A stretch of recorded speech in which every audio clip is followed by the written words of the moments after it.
ഇതെന്താണെന്ന് മനസ്സിലായോ? ഇതാണ് നമ്മുടെ പൊട്ടുവെള്ളരി. ഇത് നമുക്ക് പഴുത്ത് കഴിഞ്ഞാൽ ഇതുപോലെ ഇങ്ങനെ പൊട്ടിയിട്ടാണ് ഇരിക്കുക. ഇതുപോലെ ഇങ്ങനെ പൊട്ടിയിരിക്കേണ്ടാവും. നമുക്ക് കൈകൊണ്ട് ഇങ്ങനെ ഒന്ന് അടർത്തിയെടുത്താൽ മതി.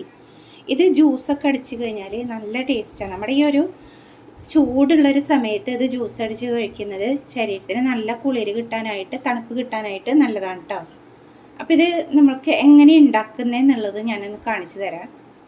നമുക്കൊരു സ്പൂണ് വെച്ചിട്ട് ഇതിങ്ങനെ കോരിയെടുക്കാവുന്നതേ ഉള്ളൂ കേട്ടോ. ഇതേപോലെ നമുക്കൊരു പാത്രത്തിലേക്ക് അടർത്തിയെടുക്കാം. അപ്പോൾ നമ്മൾ ഇതൊക്കെ ഇങ്ങനെ വാങ്ങിക്കഴിഞ്ഞാൽ ഇതേപോലെ ഒരു പാത്രത്തിലേക്ക് ഇങ്ങനെ എടുത്ത് വെക്കണം. കാരണം ഇത് പെട്ടെന്ന് തന്നെ നാശമായി പോകും. ഫ്രിഡ്ജിൽ വെക്കാനേ പറ്റുള്ളൂ. നമ്മൾ മേടിച്ചപ്പോൾ തന്നെ ഉപയോഗിക്കുകയാണെങ്കിൽ കുഴപ്പമില്ല, അല്ലാന്നുണ്ടെച്ചെങ്കിൽ ഫ്രിഡ്ജിൽ വെക്കണം. ഇത് ഇതേപോലെ കോരിയിട്ട് നമുക്ക് ഫുള്ളായിട്ടൊന്ന് ആദ്യം എടുക്കാം കേട്ടോ. എന്നിട്ട് ഞാൻ കാണിച്ചു തരാം എങ്ങനെ ഉണ്ടാക്കുക എന്നുള്ളത്. ഇതേപോലെ ഫുള്ളായിട്ടൊന്ന് അടർത്തി എടുത്തിട്ടുണ്ട്. നമുക്കിനി സ്പൂണ് വെച്ചിട്ട് തന്നെ ഇതേപോലെ ഒന്ന് കുത്തി കൊടുക്കാം കേട്ടോ. ഇനി ഇതിലേക്ക് ഞാൻ ചക്കരയാണ് കേട്ടോ, ആയുർവേദ കടയിൽ നിന്നൊക്കെ വാങ്ങിക്കാൻ കിട്ടുന്ന ചക്കരയാണ് ഉരുക്കി ഒഴിച്ചിരിക്കുന്നത്. അപ്പോൾ നിങ്ങൾ മധുരം പാകത്തിന് ഒഴിച്ചു കൊടുക്കുക. ശർക്കര ചേർത്താൽ കുഴപ്പമൊന്നുമില്ല കേട്ടോ. പഞ്ചസാര ചേർക്കണേക്കാളും ടേസ്റ്റ് ഈ ശർക്കരയോ ചക്കരയോ ചേർക്കണതാണ്. എന്നിട്ട് നമുക്ക് നന്നായിട്ട് ഒന്നുകൂടെ ഇതേപോലെ ഒന്ന് ഉടച്ചെടുക്കണം. അപ്പം ഞാൻ ഇതുപോലെ എല്ലാതും ഉടച്ചെടുത്തിട്ടുണ്ട്. ശർക്കരപ്പാനി ഒഴിച്ചതിന് ശേഷം ഉടച്ചെടുക്കുക കേട്ടോ. അപ്പോൾ നിങ്ങൾക്ക് വേണമെന്നുണ്ടെങ്കിൽ പഞ്ചസാര ചേർക്കുക ചെയ്യാം.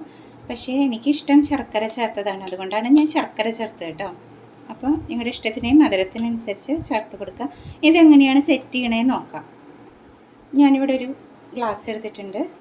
അതിലേക്ക് നമുക്ക് ഇതൊന്ന് കുറച്ച് ഇട്ട് കൊടുക്കാം. ഇതിലേക്ക് നമുക്ക് ഒഴിച്ച് കൊടുക്കേണ്ടത് തേങ്ങാപ്പാലാണ് കേട്ടോ. അപ്പോൾ തേങ്ങാപ്പാലാണ് ഇതിന് ടേസ്റ്റ് കിട്ടുന്നത്. ഇത് നമുക്ക് പാകത്തിന് ഒഴിച്ച് കൊടുക്കാം.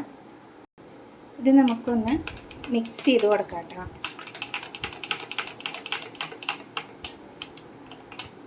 പോരാൻ തോന്നുകയാണെങ്കിൽ കുറച്ചുകൂടെ ഒഴിച്ച് കൊടുക്കാം. അപ്പം ഞാനിവിടെ ഒരു ചെറിയ ഗ്ലാസ്സിലാണ് കേട്ടോ, ഒരു ചെറിയ കുപ്പി ഗ്ലാസ്സിലാണ് എടുത്തിരിക്കുന്നത്. ഒന്ന് കഴിച്ച് നോക്കാം നമുക്ക്. നല്ല ടേസ്റ്റാണ്. എല്ലാവരും ട്രൈ ചെയ്ത് നോക്കണം കേട്ടോ. നല്ല ടേസ്റ്റാണ്. നമുക്ക് ഈ ചൂടുകാലത്ത് നമ്മുടെ ശരീരത്തിന് തണുപ്പാക്കാൻ പറ്റിയ നല്ലൊരു ജ്യൂസാണ് നമ്മുടെ ഈ പൊട്ടുവെള്ളരിയുടെ ജ്യൂസ് കേട്ടോ. എല്ലാവരും ട്രൈ ചെയ്ത് നോക്കിയിട്ട് അഭിപ്രായം പറയാം. Thank you.